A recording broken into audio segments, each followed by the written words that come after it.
നമസ്കാരം, ഞാൻ ഡോക്ടർ അനിൽ. പുതിയ വീഡിയോയിലേക്ക് നിങ്ങൾക്ക് ഏവർക്കും സ്വാഗതം. +2 പാസ്സായ വിദ്യാർത്ഥികൾക്ക് 10+2 കേഡറ്റ് എൻട്രി സ്കീം വഴി ഇന്ത്യൻ നേവിയിലെ പെർമനന്റ് കമ്മീഷൻ നേടി ഓഫീസറാകാൻ അവസരം. ഇതിലേക്ക് 2026 ജൂലൈയിൽ ആരംഭിക്കുന്ന കോഴ്സിലേക്ക് ഇപ്പോൾ നോട്ടിഫിക്കേഷൻ പുറപ്പെടുവിച്ചിട്ടുണ്ട്. ഇതിലേക്ക് 44 വേക്കൻസികളാണുള്ളത്. അതിലേക്ക് ആൺകുട്ടികൾക്കും പെൺകുട്ടികൾക്കും, അവിവാഹിതരായ ആൺകുട്ടികൾക്കും പെൺകുട്ടികൾക്കും അപേക്ഷിക്കാൻ കഴിയും. മാക്സിമം 7 വേക്കൻസികളാണ് വനിതകൾക്കുള്ളത്. ഇതേക്കുറിച്ച് കൂടുതൽ കാര്യങ്ങളാണ് ഞാൻ ഈ വീഡിയോയിൽ ഷെയർ ചെയ്യുന്നത്. കാര്യങ്ങളൊക്കെ നിങ്ങൾ പൂർണ്ണമായിട്ടും മനസ്സിലാക്കാനായിട്ട് വീഡിയോ മുഴുവനായിട്ട് കാണുക. അതുപോലെ എലിജിബിൾ ആയിട്ട് നിങ്ങളുടെ കൂട്ടുകാർക്ക് ഷെയർ കൊടുക്കാനും മറക്കരുത്. നമുക്ക് ഇതിന്റെ വിശദാംശങ്ങൾ പരിശോധിച്ച് നോക്കാം. 10+2 കേഡറ്റ് എൻട്രി സ്കീം വഴി ഇന്ത്യൻ നേവിയിലെ ഓഫീസറാകാൻ അവസരം. പെർമനന്റ് കമ്മീഷൻ എന്ന കാര്യം മനസ്സിലാക്കുക.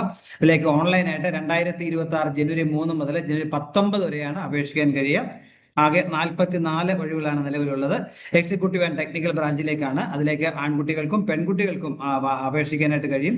മാക്സിമം 7 സീറ്റുകളാണ് പെൺകുട്ടികൾക്ക് ലഭിക്കുക എന്നാണ് പറഞ്ഞിട്ടുള്ളത്. ഏജ് പറയുകയാണെങ്കിൽ 2007 ജനുവരി 2-നും 2009 ജൂലൈ 1-നും ഇടയിൽ ജനിച്ചവർക്കാണ് ഇതിലേക്ക് അപേക്ഷിക്കുക. ഈ 2 ദിവസം ഉൾപ്പെടെയാണെന്ന കാര്യം കൂടി ഓർമ്മിക്കുക.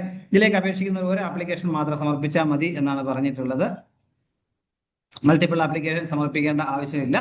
എലിജിബിലിറ്റിയെ കുറിച്ച് പറയുകയാണെങ്കിൽ ഫിസിക്സ്, കെമിസ്ട്രി, മാത്തമാറ്റിക്സ് ഇവ മൂന്നും പഠിച്ച് +2 പാസ്സായി 70% മാർക്കോടെ +2 പാസ്സായിട്ടായിരിക്കണം. അതേപോലെ ഇംഗ്ലീഷിന് 50% മാർക്ക് 10ാം ക്ലാസ്സിലോ 12ാം ക്ലാസ്സിലോ ഉണ്ടായിരിക്കണം എന്ന കാര്യം കൂടി മനസ്സിലാക്കുക.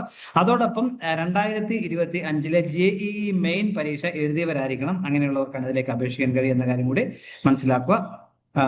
JEE പരീക്ഷ എഴുതുന്നത് കമ്പൽസറി ആയിട്ട് നടപ്പാക്കണം. അത് നാഷണൽ ടെസ്റ്റിംഗ് ഏജൻസി നടത്തുന്ന പരീക്ഷയാണെന്ന കാര്യം കൂടി ഓർമ്മിക്കുക. അതോടൊപ്പം ഇന്ത്യൻ നേവിയുടെ ഫിക്സഡ് ആയിട്ടുള്ള മെഡിക്കൽ സ്റ്റാൻഡേർഡ്സ് ഒക്കെ ഉണ്ടായിരിക്കണം. അതനുസരിച്ച് ആയിരിക്കും ഫൈനൽ സെലക്ഷൻ എന്ന കാര്യം കൂടി ഓർമ്മിക്കുക. സെലക്ഷൻ പ്രോസസ്സ് പറയുകയാണെങ്കിൽ ഷോർട്ട് ലിസ്റ്റ് ആയിരിക്കും. ഷോർട്ട് ലിസ്റ്റ് ചെയ്യുന്നവർക്ക് നേരിട്ട് സർവീസ് സെലക്ഷൻ ബോർഡിന്റെ ഇന്റർവ്യൂ ആയിരിക്കും. SSBയുടെ ഇന്റർവ്യൂ ശേഷം മെഡിക്കൽ ചെക്കപ്പ് ഉണ്ടാകും. അതിനുശേഷമായിരിക്കും ഫൈനൽ റാങ്ക് ലിസ്റ്റ് തയ്യാറാക്കി നിയമനം ലഭിക്കുക എന്ന കാര്യം കൂടി മനസ്സിലാക്കുക. ഒരു കോമൺ മെറിറ്റ് ലിസ്റ്റ് ആയിരിക്കും ആദ്യം തയ്യാറാക്കുക. തിരഞ്ഞെടുക്കപ്പെടുന്നവർക്ക് ട്രെയിനിങ്, അതായത് ബിടെക് കോഴ്സിലേക്ക് പ്രവേശനം ലഭിക്കുക. B Tech applied electronics and instrument, applied electronics and communication engineering, mechanical engineering, electronics and communication engineering ഇതിലേതെങ്കിലും ഒരെണ്ണത്തിലായിരിക്കും പ്രവേശനം ലഭിക്കുക. കോഴ്സ് വിജയകരമായിട്ട് പൂർത്തിയാക്കുന്നവർക്ക് ബിടെക് ബിരുദം ജവഹർലാൽ യൂണിവേഴ്സിറ്റി ഡൽഹിയിൽ നിന്നും ലഭിക്കും എന്ന കാര്യം കൂടി മനസ്സിലാക്കുക. മാത്രമല്ല കോഴ്സ് കംപ്ലീറ്റ് ആയിട്ട് 4 വർഷം പൂർത്തിയാക്കി കഴിഞ്ഞവർക്ക് നേരിട്ട് ഇന്ത്യൻ നേവിയിലെ ഓഫീസറായിട്ട് നിയമനം ലഭിക്കും. ലെഫ്റ്റനന്റ് ആയിട്ട് നിയമനം ലഭിക്കും എന്ന കാര്യം കൂടി മനസ്സിലാക്കുക. 56,100 എന്നുള്ള അടിസ്ഥാന ശമ്പളത്തോടെ, മികച്ച ശമ്പളത്തോടുകൂടി തന്നെയായിരിക്കും ജോലി ലഭിക്കുക എന്ന കാര്യം കൂടി മനസ്സിലാക്കുക. 4 വർഷം ട്രെയിനിങ് ആയിരിക്കും. ആ ട്രെയിനിങ് സമയത്ത് സ്റ്റൈപ്പൻഡും ലഭിക്കും എന്ന കാര്യം കൂടി ഓർമ്മിക്കുക. ഡീറ്റെയിൽസ് എല്ലാം www.joinindiannavy.gov.in സൈറ്റിൽ ലഭ്യമാണ്. ഇനി എങ്ങനെ അപേക്ഷിക്കാൻ പറ്റുന്ന നോക്കിയാൽ ഈ സൈറ്റ് ഞാൻ പറഞ്ഞ www.joinindiannavy.gov.in എന്ന സൈറ്റ് വഴി വേണം നമ്മൾ ഓൺലൈനായിട്ട് അപേക്ഷിക്കുക എന്ന കാര്യം കൂടി മനസ്സിലാക്കുക.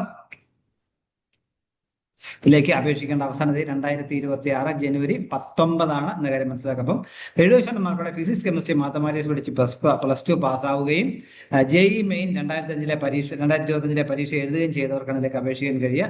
ജനുവരി 2019-2026 വരെ അപേക്ഷിക്കാൻ കഴിയും. താല്പര്യമുള്ളവർ ഈ അവസരം പരമാവധി പ്രയോജനപ്പെടുത്തുക. ഇത്രയും നേരം ഈ വീഡിയോ പൂർണ്ണമായും കണ്ടുതന്നതോടൊപ്പം ഇനിയും ഇതുപോലെ ഇൻഫർമേഷൻസ് ഒക്കെ ലഭിക്കാൻ നിങ്ങൾ ചാനൽ സപ്പോർട്ട് ചെയ്യണം. എല്ലാവർക്കും നല്ല കരിയർ ഉണ്ടാകട്ടെ എന്ന് ആശംസിക്കുന്നു. Thank you very much.